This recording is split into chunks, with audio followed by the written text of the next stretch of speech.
Questions orales, oral questions. We're going to have the Honourable Leader of the Opposition.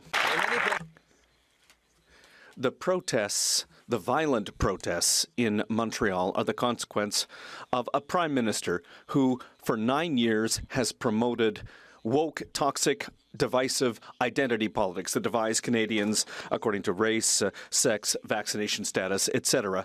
And along with dividing Canadians, he's erasing our history. He's allowing terrorists and criminals to come into our country. What's the result? 251 more hate crimes. When will he allow us to have an election so that we can fix what he has broken? The Honourable Minister of National Defence. Mr. Speaker, and let me be very clear. What was on display in Montreal just this past weekend was criminality.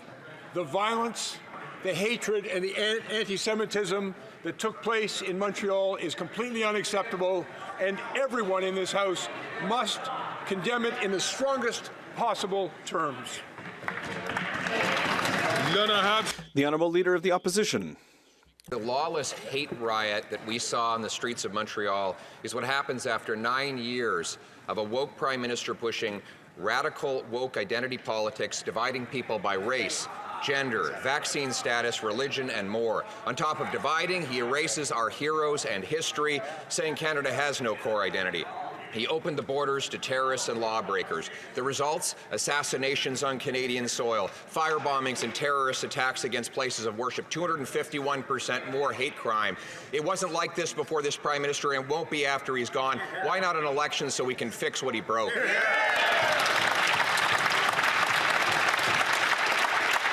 the Honourable Minister of National Defence. Mr. Speaker, I personally believe that it is shameful that anyone would speak of the violence that took place on our streets here in Canada in political terms for purely partisan political intention. Mr. Speaker, I believe it is all of our responsibility to stand up to such hatred and to condemn it in the strongest possible terms, unequivocally and on behalf of all decent Canadians.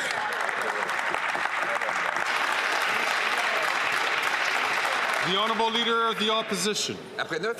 After 9 years of this Prime Minister, he's doubled the cost of housing and increased the cost of food 37% more quickly in Canada than in the United States. And now he's trying to hide that. He's saying that, you might save 10 cents on a bag of chips, or you might be able to save on Halloween costumes after Halloween's already over, Mr. Speaker. So what has the Bloc got for keeping this Prime Minister in power? Nothing. Nothing for seniors. The leader of the Bloc Québécois, he speaks a big game, but he doesn't play a big game.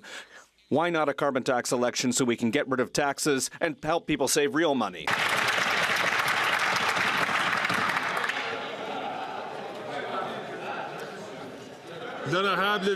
The Honourable Deputy Prime Minister and Minister of Finance. Mr. Speaker, today we can really wonder who talks a lot and who does a lot, because today every member of this House has the right, the obligation to help Canadians, Quebecers, with a bit of help. So my question is, will the Conservative members have the right to vote for their constituents? The Honourable Leader of the Official Opposition.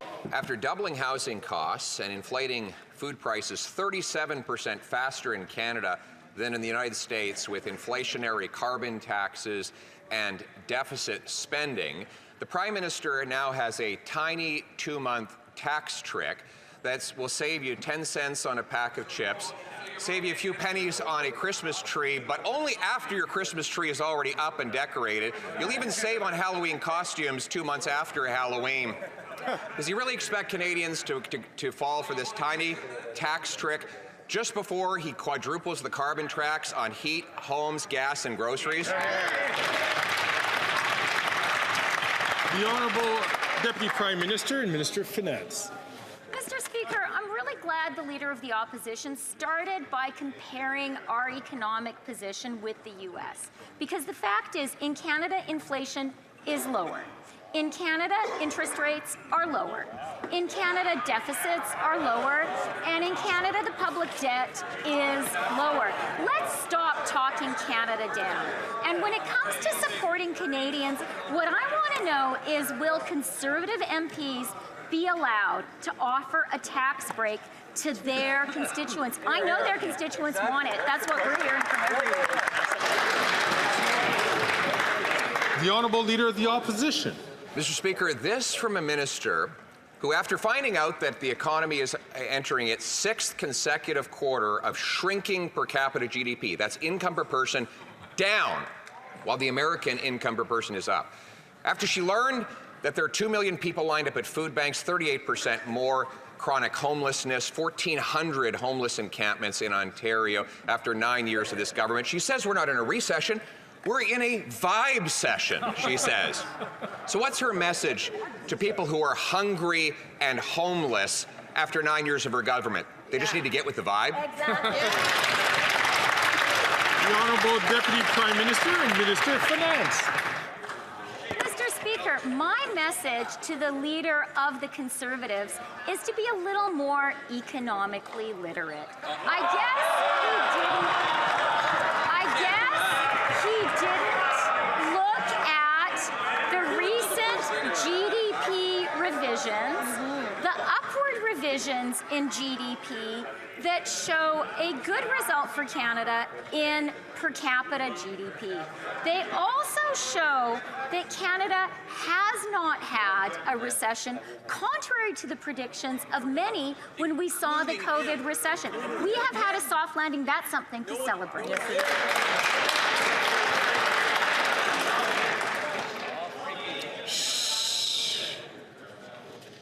The Honourable Member for Belleuil-Chambly. Mr. Speaker, allow me to remind you that the Bloc Québécois' useless measures, apparently, when it came to supply management and seniors, well, the young man who leads the Conservative Party, he voted in favour of those. However, when it comes to purchasing power in Quebec and Canada, there are measures that have been proposed, and there are measures that are going to be accessible to millionaires, and checks are going to be sent to people who, have high revenue, $150,000. Does the government not realize that it's abandoning those who really need help with these measures? The Honourable Deputy Prime Minister and Minister of Finance. Mr. Speaker, I take the Bloc Québécois' concerns very seriously when it comes to our seniors, and I take them seriously because our government shares those concerns. That is why our government has supported seniors across Canada more than any other federal government. This year, Canadian seniors will get $48 billion in support from the federal government, and that's fair because they deserve it. The Honourable Member for Belleuil-Chambly. Mr. Speaker, the calculation that you have to make is the one that people are making at home.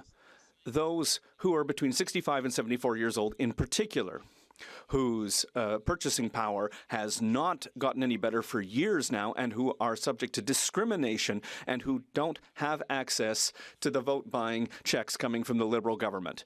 But listen, I don't understand how the Liberals supported the NDP to support them on this. I'd like to know how. The Honourable Deputy Prime Minister and Minister of Finance. Thank you, Mr. Speaker. I would like to start by clarifying one detail, and that's that I know that there are many seniors who are still working, and those who work will get the checks. I also want to say that I think that we all understand that seniors who are 75 years old and older are more vulnerable. They need more assistance, and that is why our government knows that we need to give them more support. The Honourable Member from Burnaby South. You know what's cruel? The $250 check that's going out in spring, this Liberal government is excluding seniors, people living with disabilities, and people who just started working. What a slap in the face. Why is this Liberal government excluding the most vulnerable in our country?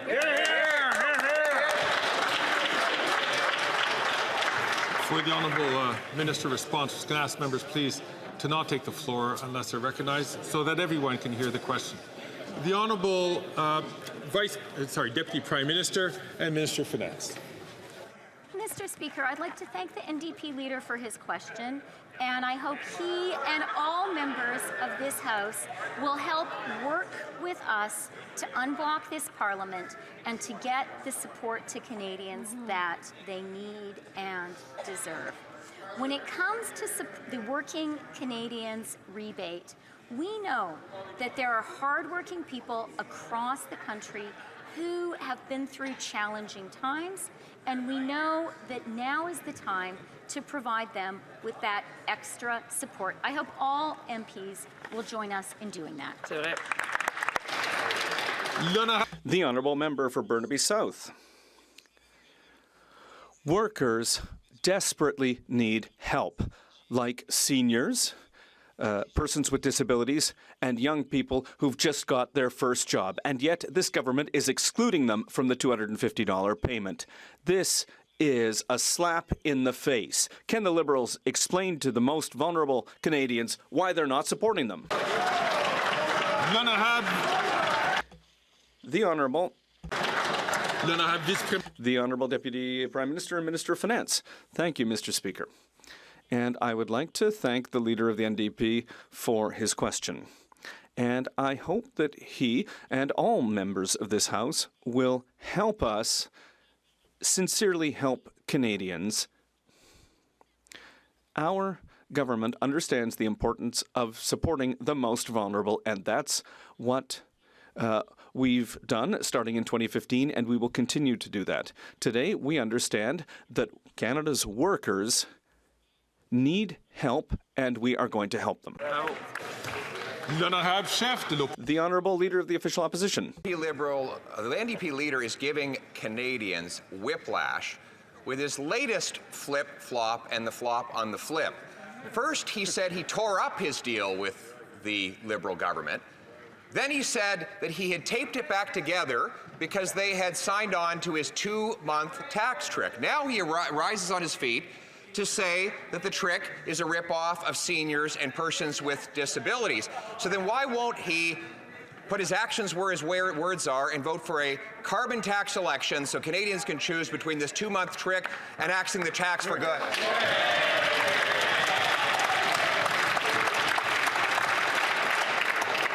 It will be of no surprise when I ask the Honourable Member from New Westminster Burnaby, please, not to take the floor unless recognized by the Speaker. The Honourable Deputy Prime Minister and Minister of Finance. Thank you very much, Mr. Speaker. Mr. Speaker, the only inconstant flip-flopper in this House is the Leader of the Official Opposition. For months, he has been talking about how Canadians need a little more support. But it turns out that unless you recite robotically his Dr. Seuss rhymes, he's not going to agree with your approach to helping Canadians. Now is the chance for him and his MPs to actually give Canadians some real support. Let's get together. The Honourable Member from Thornhill. The streets of a major Canadian city were set on fire this weekend, and the Prime Minister was nowhere to be found. A radical, anti-Semitic, anti-Canadian mob burned cars, smashed windows, assaulted police officers, and the Prime Minister was nowhere to be found. It took him until noon the next day, and he offered the most basic platitudes resembling some standard condemnation that he's been offering after fomenting the hatred that he's now surprised about. So I have one question. When was the Prime Minister told about the riot, and why did he decide to keep dancing the night away?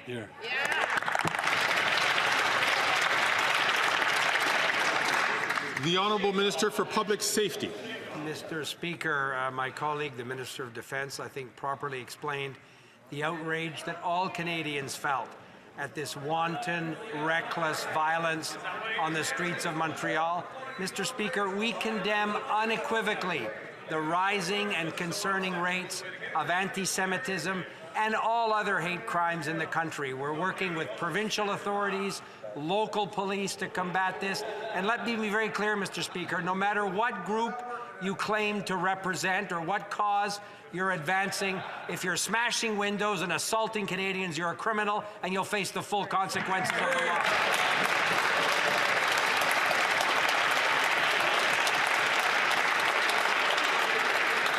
Again, I'm going to ask the member from Calgary. I'm going to ask the member from Calgary, Signal Hill, please not to take the floor unless recognized by the chair. The honourable member for Charlebourg-Saint-Charles. The pictures from the riots in Montreal have gone around the world, and it's shameful. We are reaping what the Prime Minister has sowed with his woke, divisive policies. He divided people by race, gender, religion, region, age, wealth, and so on and so forth. And as a result, we've lost control of our borders. We've let criminals come into Canada. Chaos has come in with them. Why is the Prime Minister dancing while Montreal burns? The Honourable Minister of Public Safety. Mr. Speaker, I'll say again in French what I've just said in English. Our government, in every instance, condemns the acts of violence and the criminal acts that we saw on the streets of Montreal. It's completely unacceptable to put forward a political point of view by destroying Canadians' property, by committing assault, by attacking police officers. You're not demonstrating peacefully in those cases. You are a criminal and you'll face justice. The honourable member for Charlebourg-Saint-Charles. And yet, Mr. Speaker, for this Prime Minister, it's not enough that Hamas representatives are burning our city senators. He's opened our borders to terrorists and criminals, and he's called anyone who's questioned his policies a racist. Despite the Conservatives' demands to put the Islamic Revolutionary Guard on the list of terrorist entities, he's let them operate legally here for years, and now he's letting Hamas representatives destroy our cities. Why did the Prime Minister choose to dance when he knew that Montreal was burning? The Honourable Minister of Public Safety. Mr. Speaker, the RCMP is continuing to work in close cooperation with the good work that was done by the police service in Montreal. At all times, the RCMP supports its partners, whether that be in Montreal or in other regions of the country. We have criticized, and we will continue to criticize, the increase of anti-Semitic acts and hate speech acts in Canada, and we will remain focused on the support that we can give the forces of law and order, something that the Conservatives can't say. The honourable member from Durham. Mr. Speaker, for years, these Liberals have engaged in woke virtue signaling. They have promoted a hollow and superficial understanding of morality, more concerned with appearances than doing what's right. And Canadians clearly saw the consequences of Liberal ideology over the weekend in Montreal when hate-fueled attacks overtook the cities. The Prime Minister is partying while Canadian cities are suffering. So I ask, why was the Prime Minister dancing while Montreal was burning?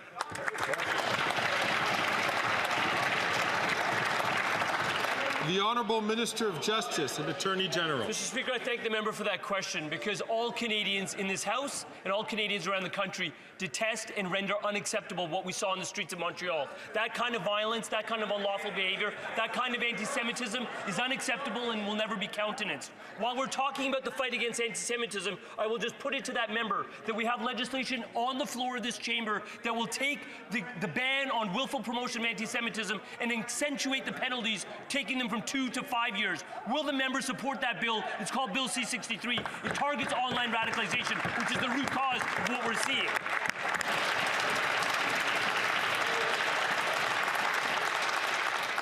The honourable member for Durham. This Liberal Justice Minister, just like his boss, the Prime Minister, refuses to take any responsibility for creating the conditions that led to what we saw in Montreal just a couple of days ago. It's this Liberal Justice Minister's DEI criminal justice policies that have allowed crime to go unchecked in our cities. It's this Liberal Justice Minister that won't lift a finger to do anything about the violence targeting religious communities in Canada. The Prime Minister is the problem. The Liberal Justice Minister is the problem. So I ask again, when will the Prime Minister stop dancing and address crime in our cities?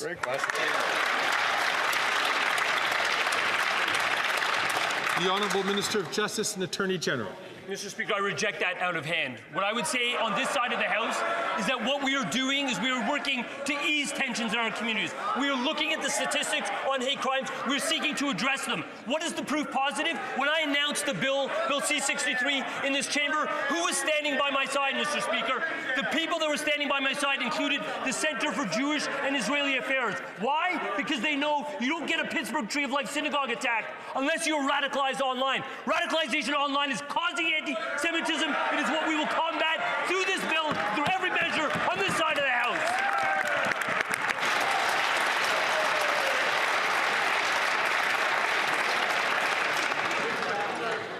It's the internet. Before I give the floor to the Honourable Member for Belleuil-Chambly, I would like to... Members, especially colleagues, I'd like to remind members, including the member from Durham who had asked the question, to please not take the floor, to listen to the answer that he had just asked. The Honourable Member for Belleuil-Chambly. Mr. Speaker, I was going to ask the Minister of Finance what went through her head when it came to giving tax breaks to people who in theory could be millionaires, or $250 checks to people who are making $150,000. But here I'm struck. Is it possible that they're taking us out on for a ride and that the government doesn't actually have the support of the NDP? The Honourable Deputy Prime Minister and Minister of Finance. Mr. Speaker, I sincerely hope that we will have the support of every member of this House, because I know that there are things that divide us, but I think that all of us believes that we need to support the middle class across the country. So yes, I hope that the NDP will vote in favor of these measures. I also hope that the Bloc will vote in favor of them, and I hope that our colleagues from the Conservative Party will vote in favor as well. The Honourable Member for Belleuil-Chambly. If the minister wants the support of people who have a certain conscience for social justice, and that does exclude some people in this House, why is the discussion of our bill to help seniors that they voted in favor of been dropped, and why are they not lowering the cap for those who are getting the checks to help those who really deserve it get it? You know, seniors. Why aren't they doing that? The Honourable Deputy Prime Minister and Minister of Finance. Mr. Speaker, we agree with the leader of the Bloc Québécois and with all members of this House who believe that we need to help the most vulnerable, who think that we need to help our seniors. We completely agree on that. And that's why our government has added a considerable amount of money in support for our most vulnerable seniors. That's the right thing to do, and that's what we've done. The Honourable Member for Shefford. The federal government is letting retirees down, according to the FADUC. They've already denounced the Liberals' refusal to offer fair old age pensions to all seniors, and now they're furious to see them handing out $250 checks to just about anybody who's earning taxable income up to $150,000 a year, except for retirees. Not a penny for them, not even for those who depend on the guaranteed income supplement that Liberals, had promised to increase. So the Liberals promised to help less affluent retirees. How can they so ridiculously abandon them now? It's shameful. The Honourable Minister of Public Services and Procurement. Thank you, Mr. Speaker. Two things. First of all, no federal government has ever done more for seniors than this Liberal government since 2015, and that's one of the reasons why the poverty rate for seniors has gone down by 20% since 2015. Second, if we had listened to the Conservatives who unfortunately are often supported by the Bloc Québécois, we wouldn't have lowered the OAS threshold level to 65 years old. That would mean that there'd be 100,000 seniors in Canada, including many in Quebec, who would be in poverty right now, Mr. Speaker, if we'd listen to them. The honourable member from Cumberland Colchester. The word kakistocracy translated means government by the worst, most incompetent or most unscrupulous citizens. I can't think of a better description for this NDP Liberal government. There have been 27 reported cases of scurvy in Saskatchewan, and the Salvation Army has reported that over 1/4 of parents are skipping meals so their children can eat. Canadians are malnourished and suffering, and what do we get from this government? A quadrupling of the carbon tax to 61 cents a litre. When will the Prime Minister finally show some courage and call a carbon tax election? The Honourable Minister of Health. Mr. Speaker, it's a shame that members would speak to each other in that kind of way. I believe that every member within their heart is here because they wish to serve their communities. And you know, I take a look at Canada, which the average number of years the Canadians spend in health is 6 years longer than the United States, 2 years longer than the United Kingdom, 1 year longer than France and Italy. We have the second highest only to Japan. The model they would choose would be to push us deeper into malhealth and attack our health system. Mr. Speaker, that's not a direction we will follow. Hear, hear. The honourable member from Cumberland Colchester. Speaker, under that Liberal minister, 7 million Canadians don't have access to primary care, and malnutrition mayhem reigns supreme. 2 million Canadians visiting food banks, 40,000 of them being Nova Scotian, and of those, 12,000 being children. And scurvy. Can it get any worse, Mr. Speaker? And how does this NDP Liberal Reunited Costly Coalition think they're going to address food bank use and scurvy? Well, of course, as I mentioned, they want to quadruple the carbon tax. I'll ask again, when will the Prime Minister let Canadians decide if they want the madness to continue, and will they call a carbon tax election? The Honourable Minister of Health. Mr. Speaker, their solution to food insecurity would be to take away a rebate check that they get to give them more money in their pocket to be able to afford the necessities of life. Their solution to food insecurity would be to cut a school food program that makes sure that kids get the food they need. They would cut dental care. The reality is, I sat in opposition and I watched the Conservative Party when they were in government. I'll tell you, at that period of time, the amount of action they took for vulnerable people was exactly zero. So for now they're talking about what vulnerable people need, but they're not putting forward any solutions to actually help them. Hear, hear. The honourable member from Fort McMurray, Cold Lake. After 9 years of NDP Liberals, the cost of living crisis is having a major impact on family grocery budgets. Yet the Liberal answer is to continue hiking the carbon tax, making food even more expensive. Under NDP Liberals, we're seeing the largest annual increase in child poverty on record.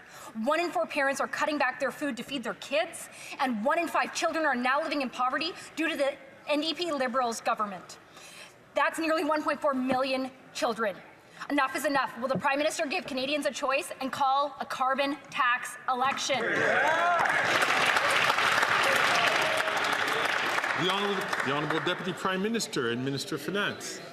Mr. Speaker, I have a great deal of respect for the MP from Fort McMurray, and that's why I'd like to ask her and all of her colleagues, who I believe sincerely do care about Canadian families, to join us in supporting Canadian families. And here's how they can do it. Vote for a GST rebate over the holidays. That would mean no GST on diapers, no GST on kids' clothes, no GST on that prepared food, maybe rotisserie chicken, that a hardworking mom wants to pick up after work to feed her kids. That is real support we can all deliver in a couple of weeks. The honourable member from Port Moody, Coquitlam.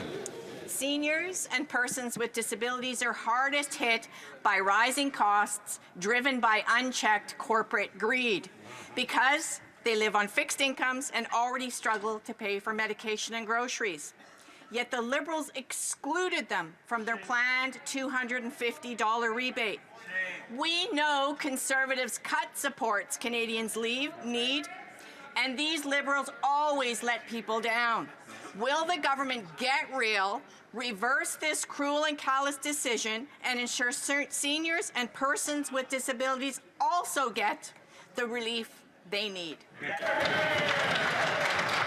The Honourable Parliamentary Secretary to the Minister of Labour and Seniors. Thank you, Speaker. This government has done more for seniors than any other government. First thing that we did was roll back the retirement age from 67 to 65, taking 100,000 seniors out of poverty. We increased the GIS by $1,000, taking nearly 1 million seniors out of poverty.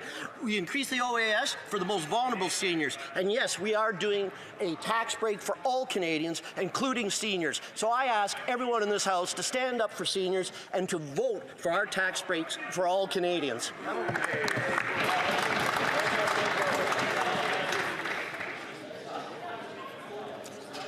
Order. The Honourable Member from Winnipeg Centre. Mr. Speaker, the Liberals have failed to deliver on their $10 a day childcare by allowing provinces to continue to pay childcare workers inadequate wages, causing labour shortages and long wait lists for families. A recent report by the Centre for Future Work has said that $10 a day childcare improves affordability for families and has allowed more women to return to work. What's stalling it? The Liberals won't put in place a workforce strategy.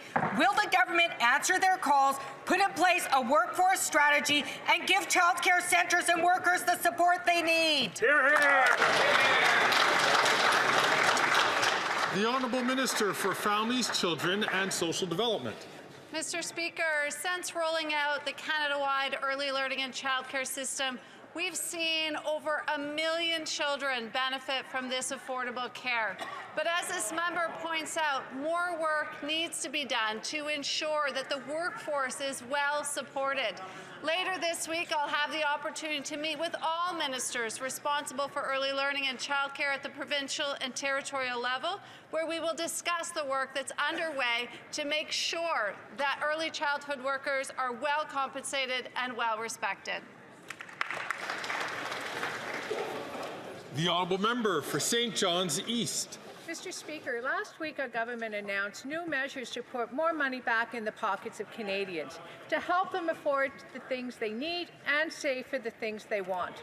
Unfortunately, some on the other side of the aisle have the wrong impression about the measures, like the Member of Parliament for Central Okanagan, Similkameen, Nicola, who described it as sending people pennies.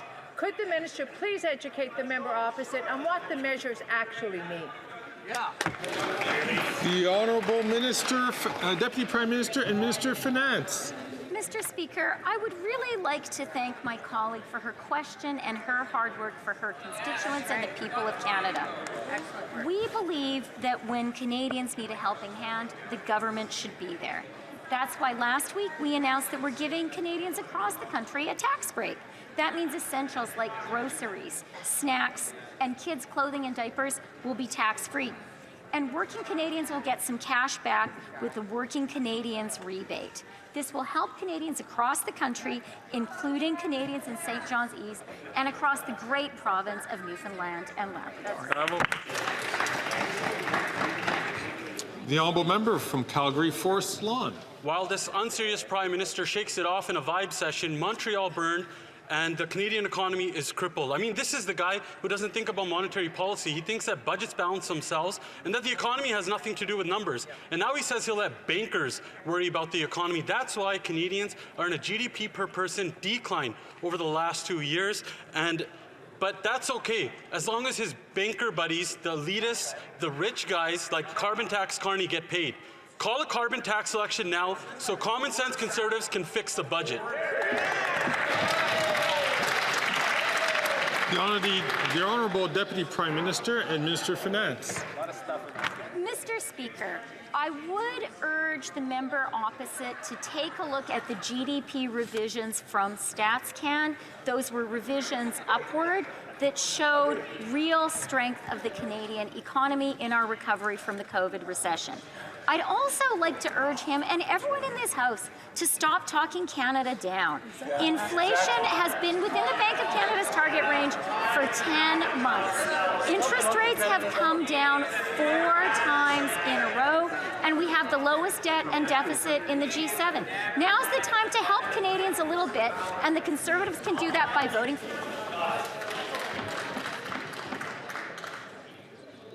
The honourable member from Calgary Forest Lawn.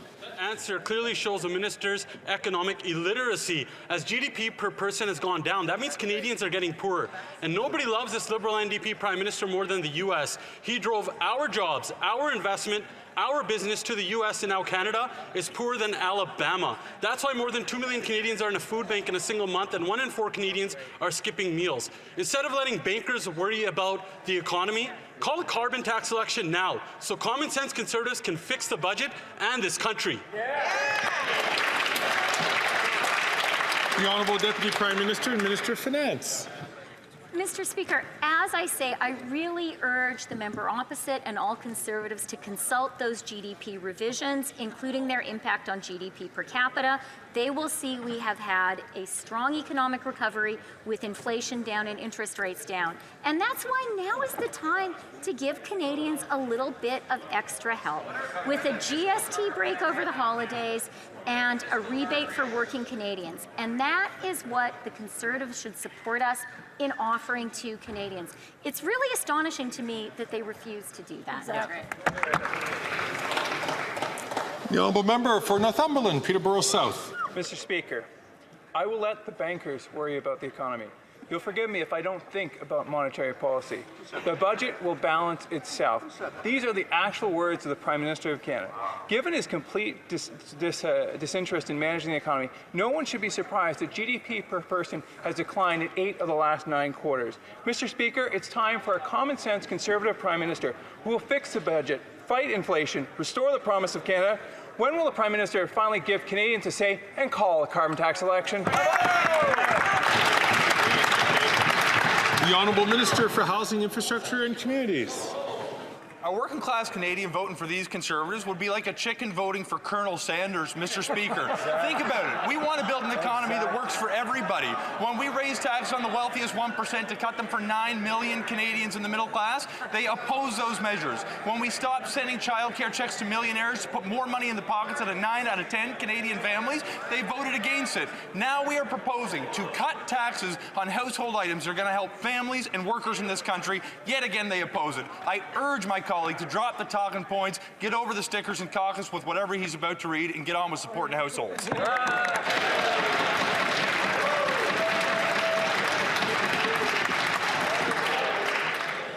honourable member from Northumberland, Peterborough South. I urge the member to get on with Canadians' business and call a carbon tax election. After 9 years, according to The Economist, Canada is now poorer than Alabama, the 4th poorest state in the U.S. While this Liberal government drives our economy further and further in the ditch with excessive taxation and regulation, the Canadian economy falls further and further behind while the American economy roars ahead. When will this government get out of the way and allow us to restore the promise of Canada by calling a carbon tax election?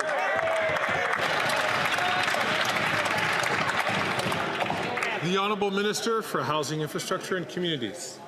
It is like we are playing bingo here, the number of slogans that are being read off when people can't take their eyes off the sheet. Listen to this, is from an article recently. Conservatives talking about their own leader. If you repeat the slogans, you get rewarded. You are celebrated in front of caucus for being a good cheerleader. The difference between us and them, I don't have to hold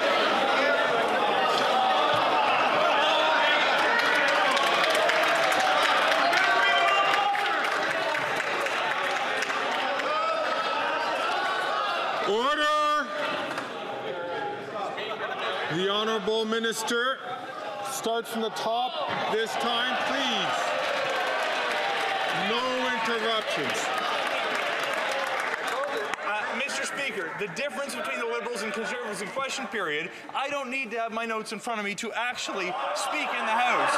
Mr. Speaker, they are being rewarded in caucus when they repeat the slogans in this House, not when they defend their communities at home. The honourable member won't even admit that his community would be better off receiving money for housing. He stands up and votes against measures once and twice and 3 times to deny tax breaks to families in his community. We are going to be here to support working families. I wish for once the Conservatives would join us.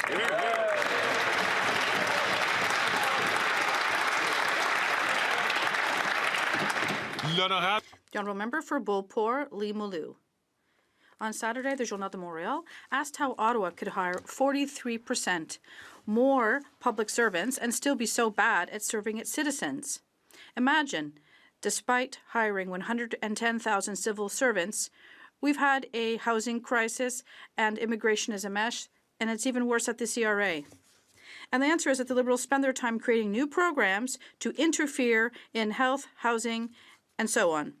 Do they realize that by meddling in Quebec's affairs, they've lost control of their own responsibilities? The Honourable Minister. L'honorable. The Honourable Minister. Appreciate the opportunity to talk about the vast improvement in government services that have taken place over the last year.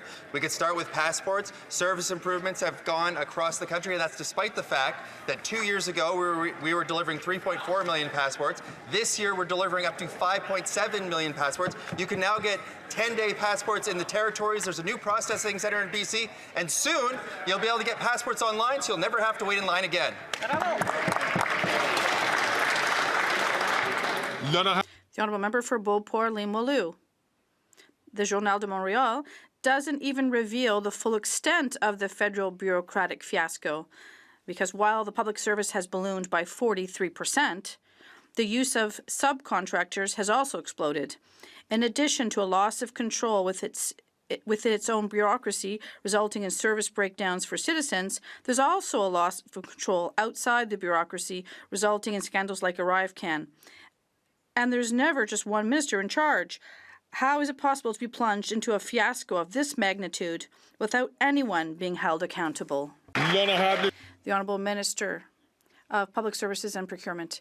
Mr. Speaker, one scandal would obviously forbid the Conservative Party or the Bloc to be opposed to the Canadian Dental Care Plan, because more than 13,000 seniors have received care.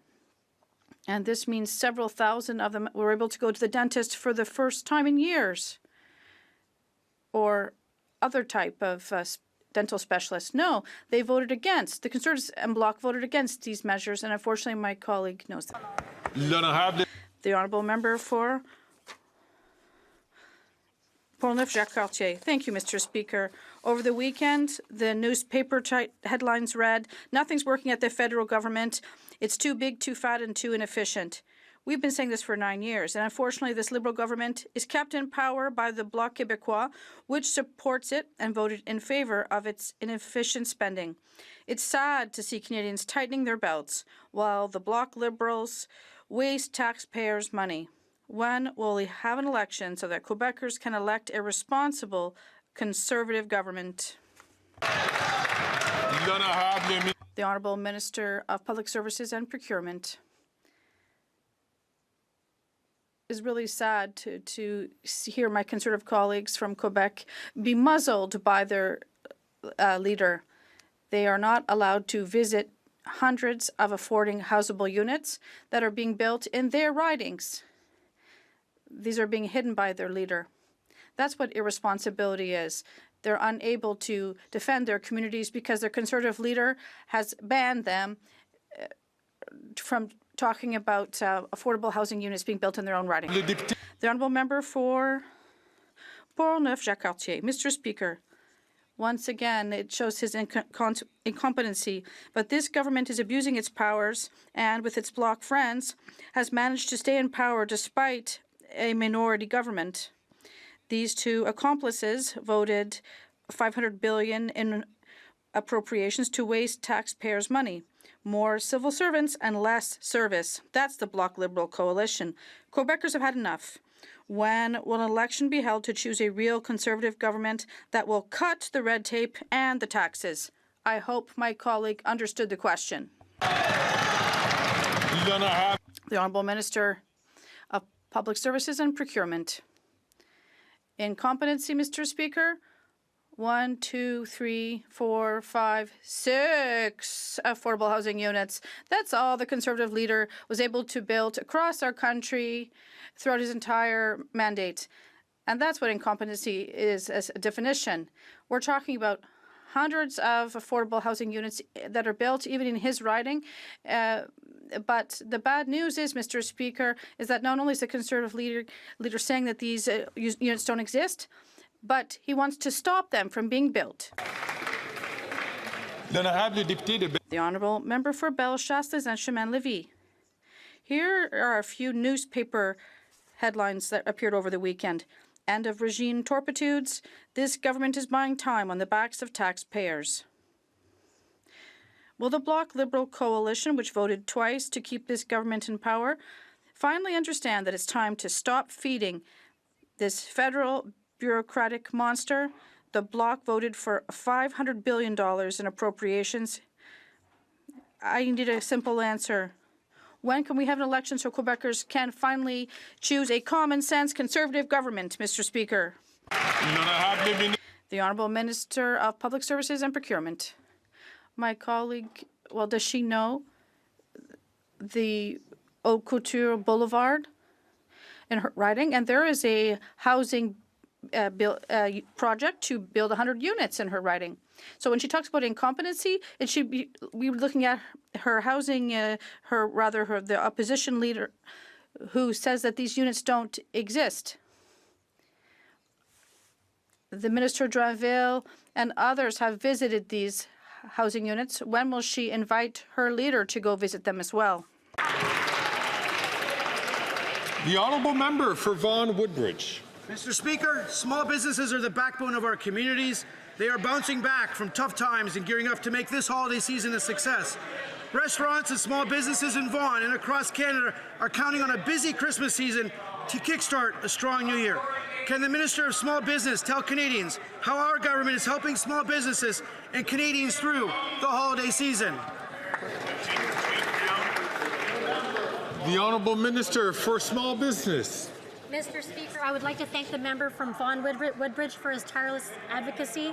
And I'm glad to say that thanks to our government, Canadians across Canada will get a GST tax break from December 14 to February 15.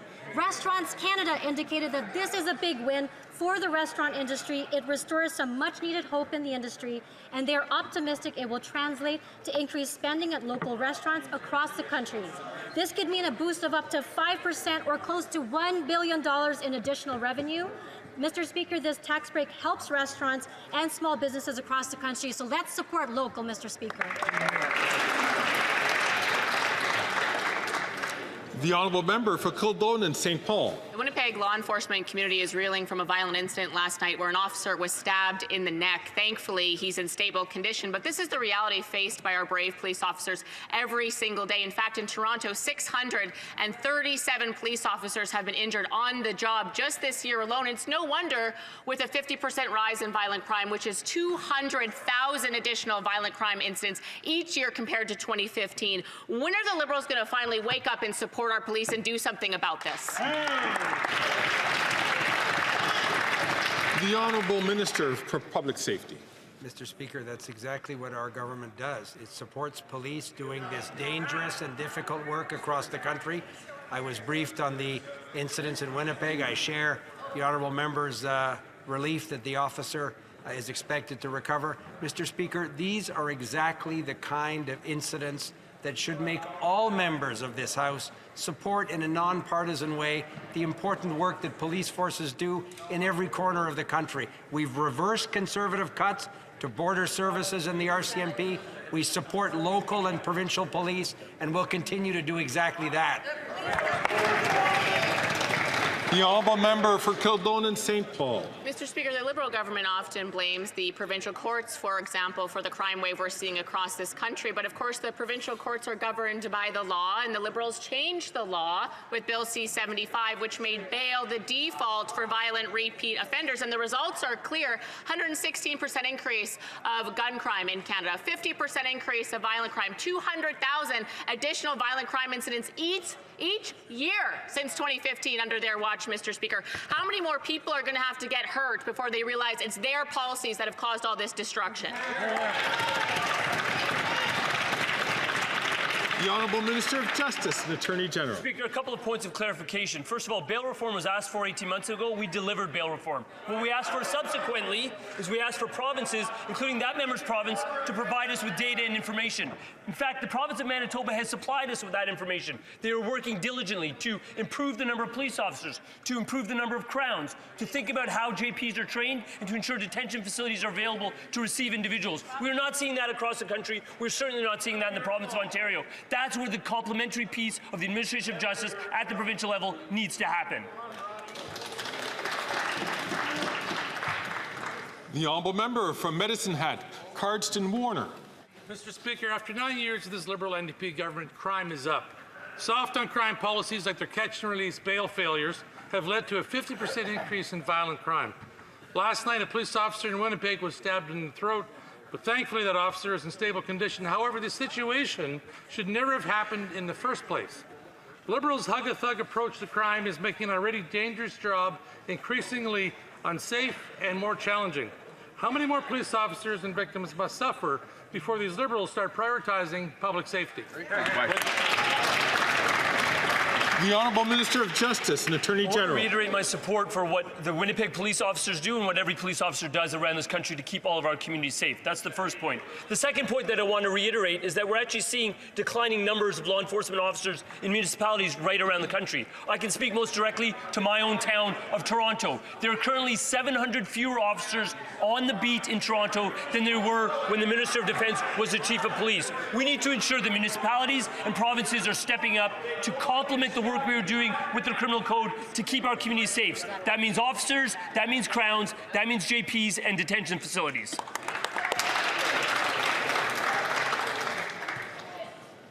The Honourable Member from Newmarket, Aurora. Mr. Speaker, the school food programs are growing in Ontario. With our new agreement with the Ontario government, the National School Food Program will now support kids in Newmarket, Aurora and across Ontario with healthy meals, building a foundation for their well-being and success. Can the Minister of Families, Children and Social Development share how this program is helping families save money and make sure that kids receive nutritious meals? Great question. The Honourable Minister for Families, Children and Social Development. Well, great news. Last week, Ontario signed on, and this school year, more than 160,000 kids will receive food at school here in Ontario, thanks to the National School Food Program. This will save an average family of four about $800 in groceries, Mr. Speaker. The president of Ontario's Public School Board said this funding will have tremendous impact on school communities and family budgets. We're helping kids in school, Mr. Speaker, while the Conservatives would cut this. The Honourable Member for Skeena-Bulkley Valley. Mr. Speaker, every day it's more clear that the Liberals' air passenger regulations are letting people down. And now we learn the Canadian Transportation Agency is creeping around online forums trying to catch air passengers who are sharing their experience. So on the one side, we've got the rich airlines backed by the best lawyers and lobbyists, and on the other side, Canadian families struggling to navigate this government's botched complaint process. Will the minister immediately stop government online surveillance of air passengers in Canada? The Honourable Parliamentary Secretary to the Minister of Transport. Thank you, Mr. Speaker, and I thank the member for the question. Mr. Speaker, our government was the first to protect the rights of passengers starting in 2019. Mr. Speaker, the air passenger protection regulations are there to protect passengers and their families, and we expect all airlines to follow these rules. Mr. Speaker, we're going to be relentless in working with the airlines to ensure, once again, that they are looking after their passengers as well as the families of those passengers. Thank you, Mr. Speaker. The Honourable Member from Kitchener Centre. Mr. Speaker, with $4.7 billion, this government could have cut chronic homelessness across the country in half and had $1.2 billion to spare. Instead, they want to throw it at a pre-election vote-buying scheme right out of Doug Ford's playbook. Worst of all, like always, people with disabilities, unable to work, and already living in poverty are left out entirely. Do people with disabilities mean so little to this government that they aren't even trying to buy their votes anymore? The Honourable Minister for Diversity, Inclusion and People with Disabilities. Mr. Speaker, no other government has done more to support seniors and persons with disabilities than this Liberal government. Mr. Speaker, whether it is through dental care program that is going to help 9 million Canadians, or the Canada Disability Benefit, or by increasing seniors' pension, Mr. Speaker. The GST-HST tax break is yet another measure to support Canadians' families, Mr. Speaker, and our Working Canadians rebate is going to support more than 18 million working Canadians to get that $250 check in April. This is good news, Mr. Speaker. Let's get it done. Chers collègues, je voudrais... Dear colleagues,